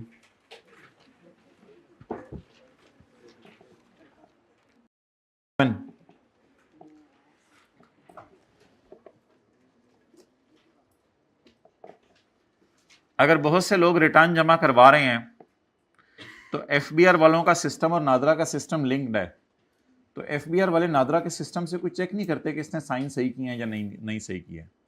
जो भी रिटर्न आएगी कहते हैं मैं ज्यूम करूंगा आप ही के साइन है। हाँ, अनलेस आप खुद आके बता दो ये तो किसी और ने मेरी रिटर्न जमा करा दी और मेरे साथ धोखा हुआ है, ये चेक कर लो मेरे साइन नहीं है, फिर हम आपके साइन चेक कर लेंगे। वरना एज अ जनरल रूल हमारे पास इतना टाइम नहीं है कि आपके साइन चेक करें आईडी कार्ड से देख के। जब भी आप रिटर्न लाएंगे आपके साइन सही माने जाएंगे, अनलेस आप खुद आके साबित कर दें ये मेरे साइन नहीं है और किसी ने धोखा देने के लिए मेरी रिटर्न जमा करवाई है। If a person files a return it will B assumed that he himself has signed it. समझ आ गई? अगर आप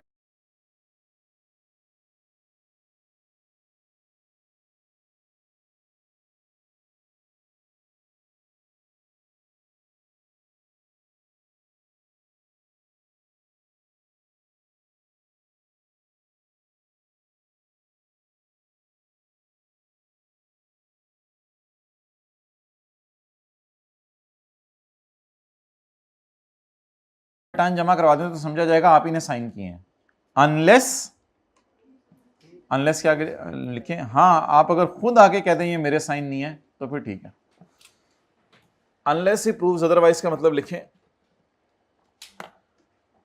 हाँ अगर आप खुद आके कहते हैं ये मेरे साइन नहीं है तो फिर ठीक है।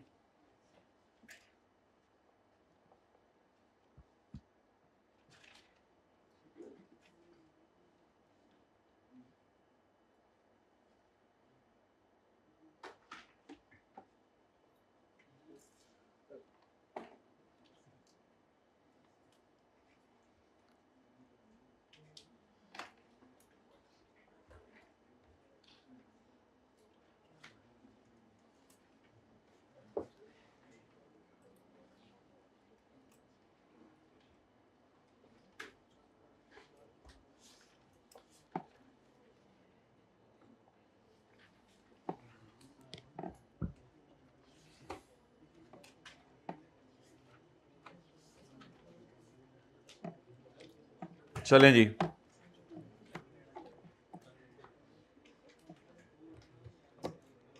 Business bank account,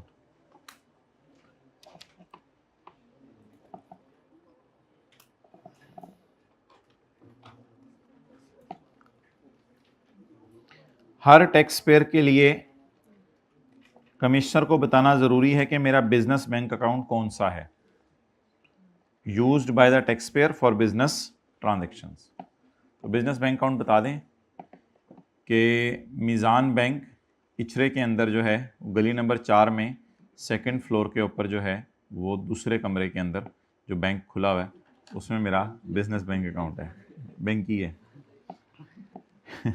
business bank account shall be declared through original registration form और modified registration form. Original registration form का मतलब ये होता है जब आप अपने आप को रजिस्टर कराने जाएं एफबीआर में उस वक्त आप फॉर्म पे उसका नाम लिख दें बैंक का, या अगर बाद में बैंक आप चेंज करा लें तो मॉडिफाइड रजिस्ट्रेशन फॉर्म जमा करवा दें तो भी एक्सेप्टेबल है। बिजनेस बैंक अकाउंट होता कौन सा है? Means a bank account used by the tax payer for business transaction. बड़ी बात आई तो साइड पे होकर जरा कर लें, वापस आ जाएं। Business bank account means a bank account, अच्छा business bank account means a bank account, अच्छा मैंने कहा पता नहीं टी अकाउंट है या कोई। Business bank account means a bank account, अच्छा यूज बाय टैक्स पेयर, अच्छा टैक्स पेयर यूज़ करते हैं, मैंने समझा मज यूज़ करती है, use by tax payer for business, अच्छा मैंने समझा खेलने के लिए यूज़ हो रहा है। डिक्लेयर टू कमिश्नर, अच्छा मैंने समझा अब्बू को बताया है, declare to commissioner. Through original और modified registration form. Only businesses, that is sole proprietor, AOP or companies are required to declare through FBR e-portal. Businesses ने ये अकाउंट बताना है अपना, क्योंकि ये capital gain property other source वालों ने नहीं बताना। Only businesses IFB, only IFB वालों ने बताना है जो इनकम फ्रॉम बिजनेस कमा रहे हैं, चाहे वो सोल प्रोप्राइटर AOPs हो या कंपनीज हो, are required to declare. Declare किसको? To commie. इलेक्ट्रॉनिकली बताएं वो फॉर्म, ये जो फॉर्म ऊपर वाला है रजिस्ट्रेशन फॉर्म, ये इलेक्ट्रॉनिकली जमा कराएं या मैनुअल जमा कराएं? Electronically.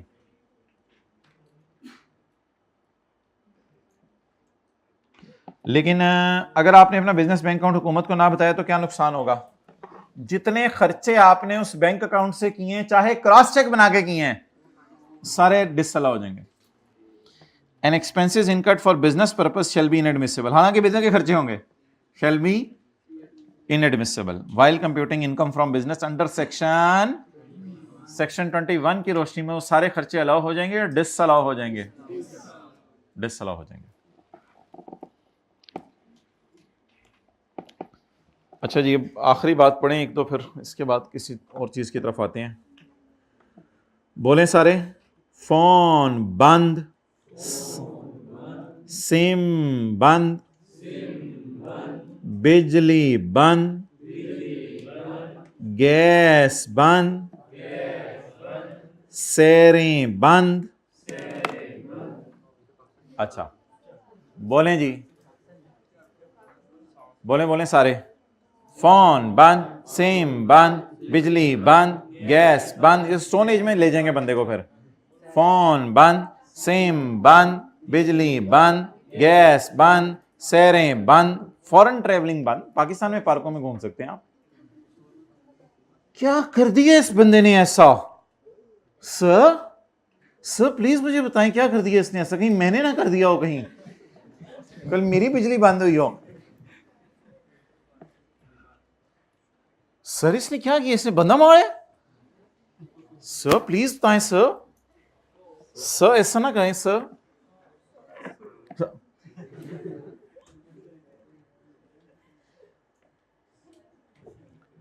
Persons who are not appearing on active taxpayer list but are liable to file a return। ये वही डॉक्टर और इंजीनियर हैं, डॉक्टर और इंजीनियर दोनों हैं। कोई भी रिटर्न जमा कराने का आदी नहीं है ना, तो उनको ये सजा दी जा सकती है। ये कौन लोग हैं जरा बताएं जिनको सजा देनी है? Persons who are not appearing on active tax पे लिस्ट में किन लोगों को होना चाहिए? जो 6 लाख से ज्यादा कमा रहे हैं उन्हें एक्टिव टैक्स पे लिस्ट में होना चाहिए। जो 6 लाख से ज्यादा कमा रहे हैं उन्हें एक्टिव टैक्स पे लिस्ट में होना चाहिए। But they are liable to file return. वो लायबल थे लेकिन फिर भी एक्टिवली टैक्स जमा नहीं कराते थे। The board has power to issue income tax general order। इसका नाम नोटिस है या इनकम टैक्स जनरल ऑर्डर? इसका नाम नोटिस है या income tax general order? The board has power to issue income tax general order to persons who are not appearing on active taxpayer list but are liable to file a return। The general order shall issued above will have the following consequences for the persons mentioned therein। Phone बंद हो जाएगा, SIM बंद हो जाएगी, बिजली बंद हो जाएगी, गैस बंद हो जाएगी, फॉरेन ट्रैवलिंग पर रिस्ट्रिक्शन लग जाएगी फ्रॉम द कंट्री। लेकिन ये रूल सिर्फ सिटीजन के लिए है। अगर माइकल जहां आया हुआ था तो उसके पास तो जर्मनी का आईडी कार्ड है, उसके लिए ये रिस्ट्रिक्शन नहीं है। फिर फॉरेन ट्रैवलिंग की फिर उसे इजाजत होगी for a citizen of Pakistan. लेकिन फिर भी आप अगर आपके पास ओवरसीज आईडी कार्ड है और आप माइनर हैं, आप स्टूडेंट हैं, पढ़ने जा रहे हैं, या फिर आप हज के लिए जा रहे हैं, उम्रे के लिए जा रहे हैं, और अगर बोर्ड किसी को मुनासिब समझे तो फिर इन 3-4 किस्म के लोगों को जाने देगा, बाकी को फिर फॉरेन ट्रैवलिंग नहीं करने देगा। तो एक बंदा है, मिसाल के तौर पे डॉक्टर साहब हैं, अब उन्होंने रिटर्न जमा नहीं कराई और एक्टिव टैक्स पे लिस्ट में उनका नाम नहीं आ रहा, अब वो जहाज़ में बैठे और जहाज़ में बैठ के जो है वो जर्मनी जा रहे हैं सैर करने के लिए। तो पायलट आया, पायलट ने आके पूछा भाई हमें एफबीआर वालों ने भेजा है। तुम्हें भेजा है? हाँ, मैं पहले एफबीआर में काम करता था, एफबीआर वालों ने मुझे भेजा है। आप माइनर तो नहीं लग रहे, दिखाएं इधर अपने आप को। नहीं, आप माइनर नहीं हैं, आप तो डॉक्टर हैं, स्टूडेंट। आप लोगों का इलाज करते हैं, याद है मेरे अब्बू का भी ऑपरेशन आपने किया था। तो आप स्टूडेंट भी नहीं हैं, हज के ये दिन ही नहीं चल रहे और उम्रे का वीज़ा नहीं आजकल सऊदी अरब इशू कर रहा। आपके चक्कर में जा रहे हैं, नीचे नीचे उतरे हैं डॉक्टर साहब, नीचे उतरे हैं। हमने सुना है कि आपका नाम एक्टिव टेक्स्ट पे लिस्ट में नहीं आ रहा, तो जाएं आप, आपकी फॉरेन ट्रैवलिंग पे रिस्ट्रिक्शन लग गई है, ठीक है। ये बीवी बच्चों को भी लेके जाएं आप, ये ना वो पहुंचे हो आप इधर हो, पहुंची हुई सरकार, इनको भी उतारें नीचे और जाएं। अल्हम्दुलिल्लाह आपके पहुंचने से पहले गैस बिजली फ़ोन सिम इंशाल्लाह हम बंद कर रहे हैं, आप परेशान ना हो। डॉक्टर साहब आप भागे भागे रिटर्न जमा करवाएंगे, फ्लाइट आधा घंटा लेट हो जाएगी अल्हम्दुलिल्लाह, फिर आके जाएंगे इंशाल्लाह जर्मनी सारे। ओके, ज़्यादा हो गई। अच्छा,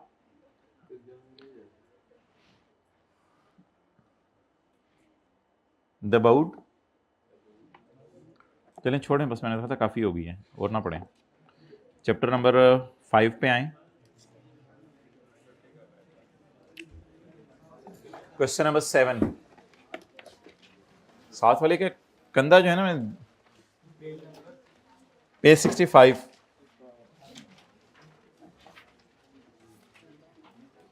तंबा पाकिस्तान या तांबा पाकिस्तान? कई दफा पेज नंबर नजर आ रहा होता है, साथ वाले से पूछना नहीं होता, इधर जरा नजर मार लिया करें थोड़ा नीचे, जहां नजरों की बात नहीं करनी होती वहां कर रहे होते हैं, जहां करनी है वहां। अच्छा, तांबा Pakistan private limited is engaged, अल्हम्दुलिल्लाह इसकी मंगनी हो गई है और अब ये दवाइयां बनाता है। इसके बोर्ड ऑफ डायरेक्टर ने मोबाइल इस्तेमाल करते हुए हाइब्रिड में, इतनी टेंशन से बंदा ऐसे नीचे देख रहा हो, किताब की तरफ से नहीं मेरे ख्याल से देख रहा होता। Its board of director has approved a 3-year loan, इसके बोर्ड ऑफ डायरेक्टर ने 3 साल का लोन दिया to one of its major. ओए दिल पे हाथ रखें, इधर है, इधर है, इधर है, इधर है, मेरा मेरा इधर है, मेरा इधर है, दिल पे हाथ रखें। प्राइवेट कंपनी ने अपने शेयर होल्डर को, मेजर और माइनर इससे अपने शेयर होल्डर को लोन दे दिया। ओ तौबा तौबा तौबा तौबा, बाहर आओ। What will be the implications on company as well as shareholder? खड़े हो, खड़े हो, खड़े हो, स्वेटर उतारो। कंपनी काटेगी, कंपनी काटेगी, कंपनी विल डिडक्ट टैक्स। उधर चेहरा करके बताएं, बैठ जाए। What will be the consequences for shareholder? For shareholder this is a dividend income. Shareholder के लिए क्या होगी? तो इधर उधर की ना बात कर, तू बता काफिला क्यों लुटा? ठंड बहुत थी, हर बात का बोंगाना जवाब जो है वो पहली रोज से ले लें। चचा ने चची को चांदनी चौक में चीनी के चम्मच से चमन की आइसक्रीम चटाई। अब जमाना बदल गया है, चटनी छोड़े ना, अब तो जमाने अपडेट किया करें मुहावरों को। अच्छा, तो सर्दी में तो मजा है। The payment by a private company by way, अब पेपर में आप लिख के आएंगे इम्प्लीकेशन ऑन शेयर होल्डर्स की हेडिंग देंगे और लिख के आएंगे the payment by a private company by way of loan to a shareholder और for the individual benefit of shareholder shall be considered as the definition of dividend and the payment should be from accumulated profits. Therefore, the amount will be chargeable as income as a dividend income under the hands of shareholder. And the implications on company is this, that company will be required to deduct tax at prescribed rate on the dividend income of shareholder. ये weather capitalised और not मैंने समझाना था, मादरत ये जहन से निकल गया। अब कल इंशाल्लाह याद करेगा, वेदर कैपिटलाइज्ड और नॉट का लफ्ज़ समझा दूंगा जो बार बार आ रहा था। Clear my dear? Clear my dear? Okay, guy.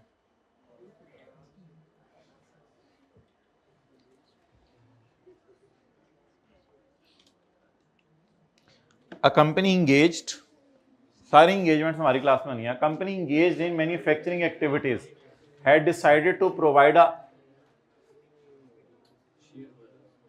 loan to one of its employer. Employee को दे रहे हैं, कंपनी मालिक को दे रही है, अपने कंपनी अपने शेयरहोल्डर को दे रही है.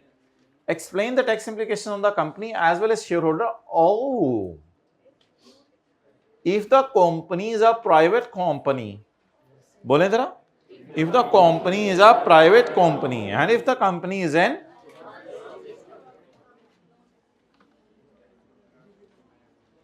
मैंने आपको पढ़ाया था कि अगर कंपनी लिस्टेड या अनलिस्टेड पब्लिक कंपनी है तो no tax implication for company and shareholder, लेकिन अगर वो प्राइवेट कंपनी है, I hope you got it. How to answer this beautiful question by your naked hands. Question number 11. Certain payments made by a private company to its shareholder can be assumed as dividend. Oh no, I forgot that in paper. Explain the above in the context of income tax ordinance. Oh, let me explain. Certain payments by private company can be dividend. Oh, well, what I think, any advance, any loan, any amount for the benefit of shareholder, ये तीन लफ्ज़ हम लिख के आएंगे. And these are paid by private company as defined in Companies Act 2017 will be considered as dividend. So the payment should be from accumulated profits. Your next question, please. Also identify the exceptions to this rule. Okay, guys, let me tell you the exceptions. There are two exceptions to this general rule. As far as my knowledge is concerned, paper mein likhega, as far as my knowledge is concerned, there are two exceptions in this case. Well, I think my teacher taught that following payments will not be considered as dividend. Any advance or loan given by a company involved in the lending business, for example, you can contact me, and for any dividend paid by a company which is set off against the amount previously paid by it and treated as a dividend. Alhamdulillah, I have memorized it and examined it. This time you failed. I'm pass.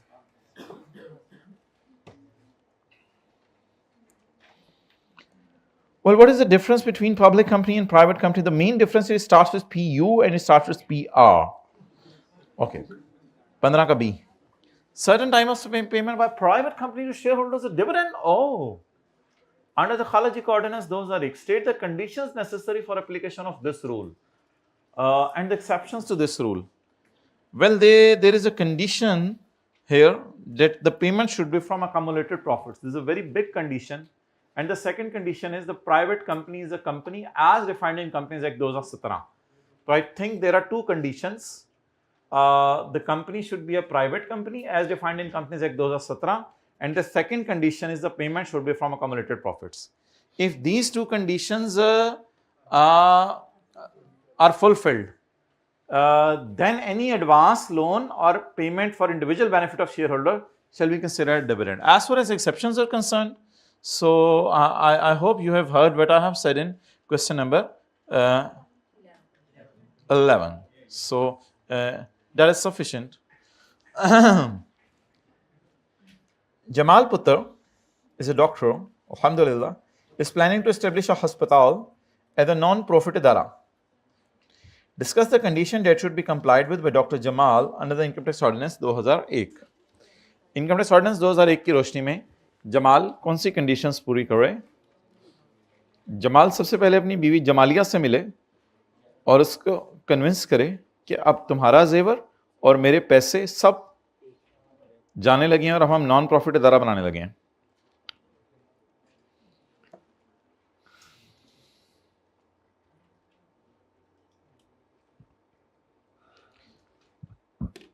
Oh, sorry.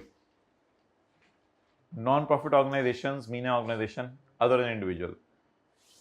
The Jamal cannot establish the non-profit idara as an individual. So the sad part of the story is this. Jamal as an individual non profit इदारा नहीं बना सकता. इसके लिए आपको फिर एक कुछ लोगों को इकट्ठे करने पड़ेंगे. एज एन इंडिविजुअल आप नहीं कर सकते जमाल ये, तो आपको कुछ लोग इकट्ठे करने पड़ेंगे, फिर उसके बाद आपको इजाज़त है. लेकिन अगर एज एन इंडिविजुअल आप करना चाहते हैं तो doctor Jamal is planning to establish a hospital as non-profit organization. Discuss what conditions should be complied by Dr. Jamal. Dr. Jamal खुद नहीं बना सकता, लेकिन ये कौन सा वाला सवाल है? 17. An individual cannot form a non-profit. However, Dr. Jamal can run his clinic as a non-profit organization. Clinic यानी एक इदारा बना ले, खुद अपने आप को नॉन प्रॉफिट इदारा नहीं कह सकता, उसमें फिर ये मकसद अगर पूरे कर रहे हैं तो फिर कोई मसले वाली बात नहीं है। क्लियर? Okay, question number 14। अपना जरा साथ वाले को थोड़ा सा प्यार से बाजू से ना ऐसे ऐसे कर दें, प्यार से किया करें, ऐसे डिस्टर्ब ना किया करें। तू जरा साइड पे ही यार, मैं जरा समझ लूँ। अब अपनी आंखें इधर रखें। 25 August 2008 the officer of inland revenue has issued a notice to Rahat foods private limited कि आप डिपॉजिट करो withholding tax of 19,50,000, withhold जो आपने काटा है वो डिपॉजिट करो, हमें जमा करवाओ जो आपने काटा हुआ है टैक्स। कंपनी ने कहा किस पे टैक्स काटा है? इन रिस्पेक्ट ऑफ अ लोन, एक लोन पे आपने टैक्स काटा था अमाउंटिंग टू 13 मिलियन। पता नहीं 13 मिलियन पे 15% ये बनता है नहीं बनता, वैसे हमें पेपर में चेक नहीं करना होगा, इसकी कोई ख़ास ज़रूरत नहीं है। Tell to letter 13 million into 0.15, हाँ 19,50,000 एग्जैक्ट बन रहा है, लेकिन हमें ये चेक करने की ज़रूरत नहीं होगी पेपर में। डिपॉजिट विद होल्डिंग टैक्स का क्या मतलब है?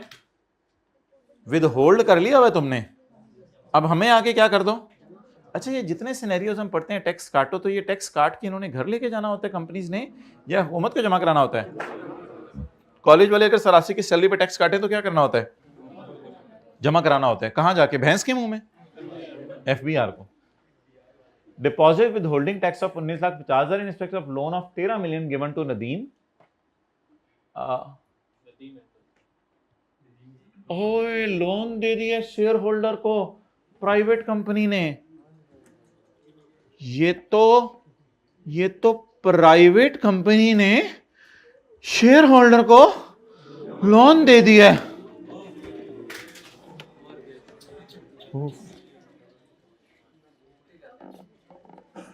साथ वाले के कंधे पे सरक के रोएं, ऊं की आवाजें आए अगले 5 सेकंड तक।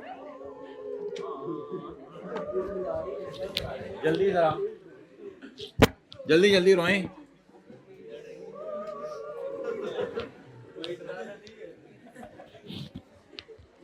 अच्छा सर, ये असल में आप तो करा रहे हैं इधर, लेकिन जब पेपर में हमें आता है ना तो हमें पता ही नहीं चलता कि किस चैप्टर का सवाल है। ये तो अभी आपने चैप्टर 5 में डाल दिए ना, अभी ताज़ा कल पढ़ा हुआ था, तो आपको भी पेपर देना जरा जाके, पता ही नहीं चलता किस चैप्टर से सवाल आया। बाहर निकल के पूछ लेते हैं चैप्टर कौन सा था ये, तो अगला कह रहा होता है मुझे तो ये नहीं लगता टैक्स का सवाल है, तू चैप्टर की बात कर रहा है। वो एक तीसरा आता है, कहते हैं मैंने समझा CA का सवाल नहीं है। तो इसलिए कहा जाता है टर्म टेस्ट 1, 2 एंड मॉक देना होता है, ताकि पता चले कि कहां से सवाल आ रहा है। पता ही नहीं चलता सवाल कहां से आया। तो by treating the amount of loan as dividend, ये तो इन्होंने सही किया मेरे ख्याल से, लोन को डिविडेंड ट्रीट किया और फिर उस पर टैक्स काटा है। Notice was serve to company on 30 August 2008 को। अच्छा, उसने भेजा कब था माय डियर? भेजा कब था? 25 को, लेकिन मुझे आके किस दिन मिला? 30 को। बहुत सुस्त डाक खाने वाले हैं। चलें कोई मसला, अब मैं क्या कर सकता हूँ। भेजा उसने 25 अगस्त का हुआ है और मुझे आके मिला 30 अगस्त को। According to our records the loan was given to Nadeem Ahmed on 25 May 2007। काफी पुराना लोन दिया हुआ, तकरीबन पिछला साल लग रहा है मुझे। तो पिछले साल इसको हमने लोन दिया था जब प्रॉफिट्स थे 12 मिलियन। तो मेरे भाई हमने उसको 13 मिलियन का लोन दे दिया, लेकिन उस वक्त प्रॉफिट्स थे 12 मिलियन। तो लॉ मेकर कहता है डिविडेंड वही होगा जो प्रॉफिट्स में से दिया। अगर तुमने ऊपर उसके दिया वो तुम्हारा और शेयर होल्डर का मामला है, उसमें मैं नहीं पढ़ूंगा। What payment is made from profits? 12. What is total payment? 13. How much is made from profits? So 12 should be dividend. So tell the validity of notice. As far as the validity of notice is concerned, the commissioner is justified in issuing the notice that we should deposit the withholding tax. You are understanding what I am saying? Or I will tell you what I am saying. As far as the validity of notice is concerned, the commissioner is justified in issuing the notice regarding depositing the withholding or regarding depositing the withheld tax, जो भी कह दें, तो regarding जो भी tax आपने काट के रखा है उसको जमा कराना है, डिपॉजिट करना है withholding tax. However, as far as the amount is concerned, the commissioner is not justified because as per the provisions of law, what I remember भी लिखाइएगा पेपर में, जरा Bongi माराइएगा. As far as the provisions of law, what I remember is the payment should be from accumulated profits. So the total payments are 13 million. However, the payment from accumulated profits is only for 12 million. Therefore, in this case, what I think, the dividend income is 12 million. So company should have deducted the tax on 12 million into 15%. तो लगाने की जरूरत नहीं है, बस तो ये बता के आ जाइएगा कि ये नोटिस में मसला है, बाकी मुझे नोटिस पे एतराज नहीं है. बाकी मुझे जितना बना दिया आपने तो आधे सफ़े का ऐसे लिखाना है. इसके ऊपर आपको थोड़ा सा लिखने का मौका दिया जाए, आप सोशल स्टडीज का सवाल शुरू कर देते हैं.